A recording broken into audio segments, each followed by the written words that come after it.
Христо Марков, олимпийски шампион. Йорданка Донкова, олимпийска шампионка.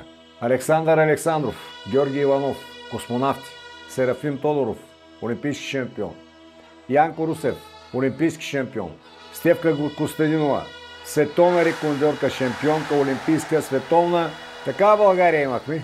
Може ли да имаме тая България пак?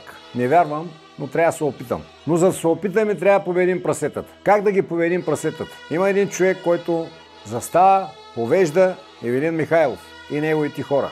Но ракета без гориво не лети. За да победим прасетата, аз предлагам всеки от нас, който се чувства българин, където и да е, България, чужбина, да купи по една книга от исторически парк. 2 книги, 3 книги, да подари. Книги, които са, когато България е велика, за българската история на България, за да научим децата си и ние да препрочетем и да се сетим, че не винаги сме били такива нещастини. Книгите на исторически парк са за нашите деца. Който се чувства българин, не да е партиен член, а българин, да купи книга от исторически парк. Искам да го направим като мисия.